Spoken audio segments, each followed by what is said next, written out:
With the Call of Duty Next reveal today, we got a lot of information regarding MW2 multiplayer and also Warzone 2.0.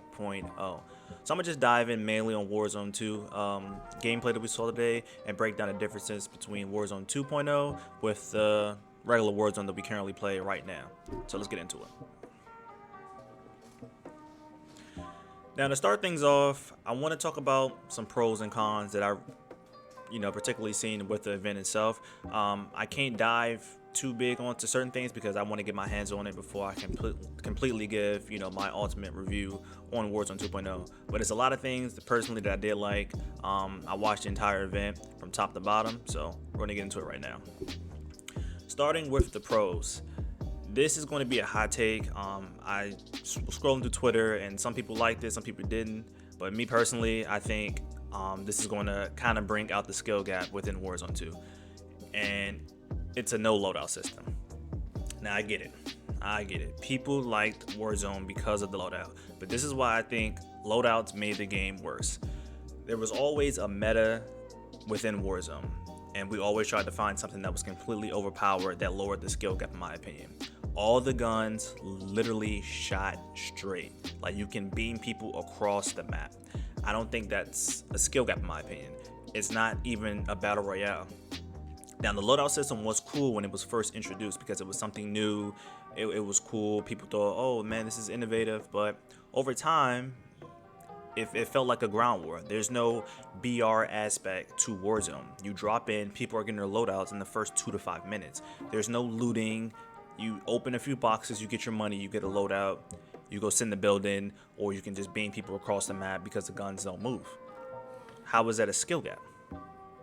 It's not. It's not even a battle royale. It's a ground war because everybody are bringing their classes. And with Warzone, there's a meta, so everybody potentially has the same classes. You don't really run into a lot of people with different loadouts in Warzone, really. Like there's always what's the best guns to use that don't move, and they get their guns in the first 2 minutes and they go sit in buildings.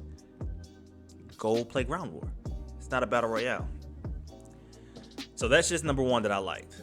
Number two, the guns had recoil. So that kind of like piggybacks off number one when I was talking about how the Warzone meta guns have no recoil.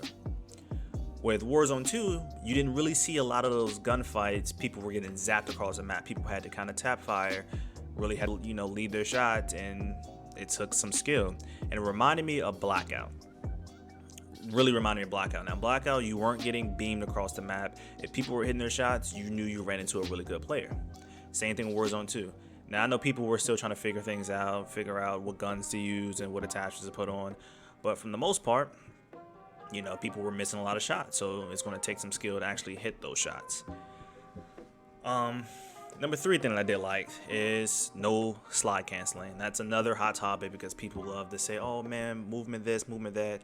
I mean, I was seeing some crazy things with the ledge hanging and the jumping onto like different parts of the windows and getting higher up on buildings. So I think there's going to be a movement skill gap. But I think you either have to go all the way with movement, like with jetpacks, or you kind of have to dial it back. Because slide canceling, it just breaks the camera. So if you're breaking cameras, people don't even have the chance to play the game. And I don't think that's a skill gap. I think that's an exploit. Now with jetpacks, everybody had that. You weren't breaking cameras. So if you could wall run and get around the map and you were a better jetpacker than somebody else on the map, that's a skill gap. Not exploiting the cameras within the game so you can see them on the screen before they can see you. It's not a skill gap in my opinion. So no slide canceling, it's a plus. It still has tac sprint, so you still have to figure out timings around the map. There's still a bunny hop. So people make it seem like, oh, no slide cancel, so people are going to be like, shit, like, no, you're going to get gunned regardless if you run into a better player. And that's just, what it is. Another pro that I also like were the new POIs on the map.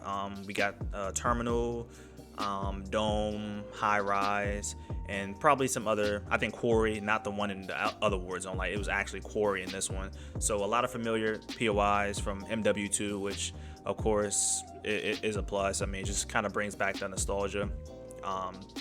Kind of how Blackout was when we kind of had like some familiar POIs from other Treyarch titles in the past. So that was it was really great to see. And my final pro is going to be the looting system. Another hot topic. People didn't like the looting in this one. I think it just kind of makes more sense to actually feel like a BR. If you want to go get cash, you're going to cash registers. And they said stuff like that will always be in the map, so it's not random. So if you can figure out a drop that suits your playstyle, like I want to get cash fast so I can go get my gun and upgrade the gun from a buy station, you can do that. You want to land like towards like a place like a bathroom or like a hospital type POI in the map, you can do that and load up on self revives and stems and things of that nature. I think that's also great as well. So I think it just adds, a better play style within the map, gives you an incentive to actually loot and not just I'm gonna go get money and have my ground war weapon in 2 minutes. Like it kind of feels like a actual battle royale, which is the game mode is promoted to be. So yeah, it was just cool to see. It wasn't like a lot of like clutter all around the floor. It was just things in specific spots, and yeah. So I thought it was really good. Like I said, giving the incentive to loot again and not just run around, open a few boxes, and you're done looting for the match. Now, there were things that I didn't like that they did say this was kind of like an alpha, and things are expected to change. Number one on top of the list is going to be the gulag. I not really feeling the whole 2v2, and then you got like an AI dummy that you're shooting that you may think is a person, and they're like doing damage. Like it was just like this one clip I was watching, and he was like walking them down with a shotgun. Turns out it was an AI. He was already weak, and the guy just came around the corner and shot him. Everybody was pretty much using like shotguns in the gulag. I know like the weapons are on the floor, so it may be like an AR on the right side or whatever, but for the most part, this didn't really make sense to me. And then now you're in the gulag with another opponent. I guess it was like a cool feature, but I think they probably just need to remove the AI aspect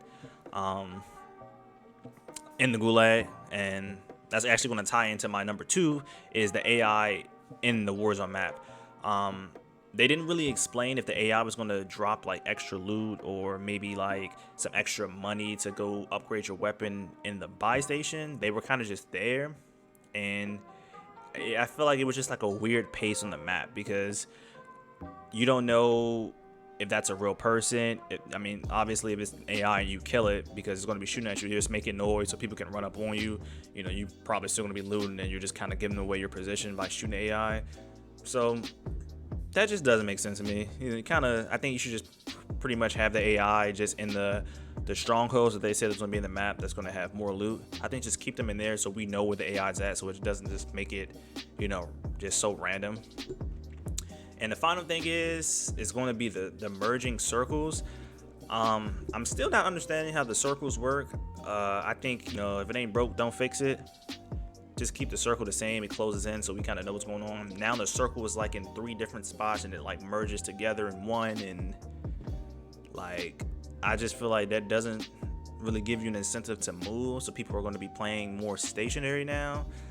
I'm just not really understanding how that works, but we'll see when we get our hands on it November 16th. All in all, I pretty much liked most of the changes that they did with Warzone 2.0. I believe that, my personal opinion, Blackout was more enjoyable than Warzone. Warzone was cool for the first month or two, but now people are just running around with heartbeat sensors. And I guess you can also put that as a positive as well. The heartbeat sensors does have a battery. They did show a lot of people trying to use it, and that shit was running out of battery hella quick. So you can't just run around and spam heartbeat sensors anymore to find players. Actually have to use some kind of game sense in your brain to go get kills. You can't just spam the heartbeat sensor, runs out of battery. So that's pretty cool, I guess. Like I said, it gives you an incentive to probably move around and get kills. But yeah, all in all, I really enjoyed it. I can't wait to get my hands on it. Let me know if you guys enjoyed the COD Next event and if you guys are ready to jump into Warzone 2 November 16th. So hit that like, comment, subscribe down below, and I'll catch y'all in the next one. Peace out.